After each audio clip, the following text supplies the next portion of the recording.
চোখ রাখবো পরবর্তী খবরে। জলপাইগুড়ির বিন্নাগুড়ি গ্রাম পঞ্চায়েতের অম্বাডিপা এলাকায় অবর্ণনীয় চিত্র। কপাটিকা খেলার জন্য জলপাইগুড়ির মেডিকেল কলেজে ভর্তি হয়েছিলেন বছর 30-এর জুশিলা কুজুর। সিসিইউতে চিকিৎসাধীন অবস্থায় রাতে মৃত্যু হয় তার, কিন্তু মৃতদেহ বাড়ি পৌঁছানোই হয়ে ওঠে পরিবারের জন্য দুর্বিষয়। আর এ বিষয়ে আমরা আরো বিস্তারিত জানবো আমাদের প্রতিনিধি সানি রয়ের কাছ থেকে। সানি, কি অভিযোগ উঠছে? একদমই দেখো পায়েল, তোমাকে জানিয়ে রাখি, উত্তরবঙ্গের জলপাইগুড়ি জেলায় কিন্তু এই মৃতদেহ নিয়ে যাওয়া নিয়ে একাধিকবার খবরের শিরোনামে উঠে এসেছিল। বারংবার যে ছবিটা ধরা পড়ে যে মৃতদেহ বাড়িতে নিয়ে যাওয়ার সময় কিন্তু একাধিক সমস্যায় পড়তে হয় পরিবারকে। যেমনটা এর আগে একেবারে অ্যাম্বুলেন্স না পেয়ে যেমনটা কাঁধে করে নিয়ে যাওয়া হয়েছিল, ঠিক একইভাবে ডুয়ার্সের বিন্নাগুড়ি যে গ্রাম পঞ্চায়েত রয়েছে সেই গ্রাম পঞ্চায়েতের এক সেখানে কিন্তু নিয়ে যাওয়া হয় এবং হাসপাতাল থেকে চিকিৎসার পরে যখন তার মৃত্যু হয়, মৃত্যুর কবলে যখন তিনি পড়েন, সেখান থেকে কিন্তু তার মৃতদেহ বাড়িতে নিয়ে আসার সময় যেমনটা অভিযোগ করা হচ্ছে পরিবারের তরফ থেকে, যেমনটা জানানো হয়েছে যে রাস্তার একেবারে বেহাল দশা ছিল, একেবারে কর্দমাক্ত রাস্তা। সেই রাস্তা দিয়ে কোনোভাবেই পায়ে হাঁটাও সম্ভব নয়। সে জায়গায় দাঁড়িয়ে অ্যাম্বুলেন্সে করে রীতিমতো 4 কিলোমিটার ঘুরপথে কিন্তু তাদেরকে প্রথমে সেই পরিবারের লোকজন মৃতদেহ নিয়ে কিন্তু বাগানের রাস্তায় এসে পৌঁছান এবং তারপর সেখান থেকে আরো তার বাড়ি পৌঁছানোর প্রায় 1 কিলোমিটার রাস্তা, সেই 1 কিলোমিটার রাস্তা কিন্তু রীতিমতো স্ট্রেচারে করে কাঁধে করে নিয়ে সেই মৃতদেহকে নিয়ে যায়। আর যে ছবি ইতিমধ্যেই সামাজিক মাধ্যমে ভাইরাল হয়েছে এবং যার কারণে কিন্তু নেট দুনিয়া একদিকে যেমন নিন্দার ঝড় উঠেছে, পাশাপাশি পরিবার এবং স্থানীয়দের তরফে কিন্তু একাধিক অভিযোগ করা হচ্ছে। যেমনটা বলা হচ্ছে যে ভোট আসলে শুধুমাত্র সমস্যার কথা শোনা হয় এবং ভোটের পেরিয়ে গেলে কিন্তু রাস্তা সংস্কার থেকে একাধিক যে সমস্ত সমস্যাগুলি রয়েছে সাধারণ মানুষের, সেই সমস্যা শোনার কথা কিন্তু করা হয় না। ঠিক এই জায়গায় দাঁড়িয়ে যেখানে রাস্তার এত বড় কর্দমাক্ত অবস্থা, সেই জায়গাতে কিন্তু রীতিমতো মৃতদেহকে কাঁধে নিয়ে যাওয়ার ঘটনায় একেবারে শোরগোল জলপাইগুড়ি জেলা জুড়ে। পাইল, সানি, প্রশাসনের তরফ থেকে কি এই অভিযোগ শোনার পরে কোনো রকম পদক্ষেপ নেওয়া হয়েছে, রাস্তা ঠিক করা বা কোনো রকম?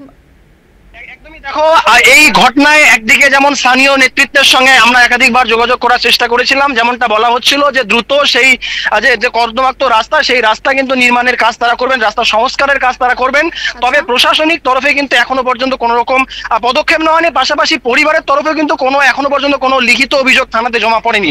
সেক্ষেত্রে প্রশাসনিক তৎপরতা কিছুটা আটশট সেখানে তো ঢিলে ঢালা রয়েছেই।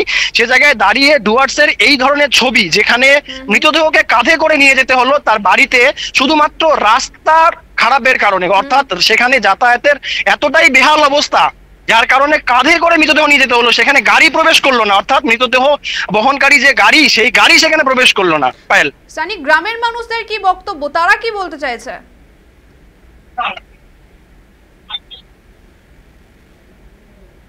সানি, গ্রামের মানুষদের কি বক্তব্য, তারা কি বলছে? দেখো, একদিকে এই গোটা গ্রাম কিন্তু তাই মহিলার মৃত্যুতে শোকাহত রয়েছেন, মর্মাহত রয়েছেন। তারা যেমনটা বলছেন যে পরিবারের একজন চলে যাওয়া থেকে একদিকে যেমন শোকের ছায়া, ঠিক অন্যদিকে তাদের যে প্রতিবাদী কণ্ঠ, অর্থাৎ তারা যে অভিযোগ করছে, দীর্ঘদিন ধরে যে অভিযোগটা উঠে এসেছিল, আজকের এই ঘটনায় কিন্তু সেই অভিযোগ আরো কিন্তু একেবারে ক্ষোভ উগরে দেয় সাধারণ মানুষ। তারা দাবি যেমনটা জানাচ্ছেন যে দ্রুত যদি এই রাস্তা সংস্কার করা না হয়, সেক্ষেত্রে তাদের আরো অত্যাধিক সমস্যায় পড়তে হবে। জরুরি পরিষেবা থেকে শুরু করে স্কুল, কলেজ, এমনকি বাজারঘাট, সমস্ত কিছুই তাদের এই গ্রাম থেকে বেরিয়ে আসতে যে রাস্তা, অর্থাৎ জাতীয় সড়ক ধরার যে রাস্তা, সেই রাস্তার এই বেহাল অবস্থা, দ্রুত যদি সেই রাস্তা একেবারে সংস্কার করে দেওয়া না হয়, একদিকে যেমন তারা আন্দোলনে নামবেন, পাশাপাশি 26-এর ইলেকশন, সামনেই নির্বাচন, সেই নির্বাচনে তারা ভোট বয়কট করবেন বলেও তারা কিন্তু জানাচ্ছেন।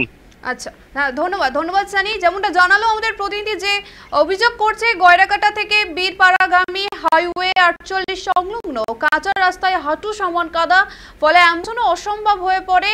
বাধ্য হয়ে প্রায় 4 কিলোমিটার ঘুর পথে তেলিপাড়া চা বাগান হয়ে দেহ নিয়ে আসা হয়। তবুও শেষ প্রায় 1 কিলোমিটার হাঁটা পথে স্ট্রেচারে করেই পৌঁছতে হয়েছে বাড়িতে।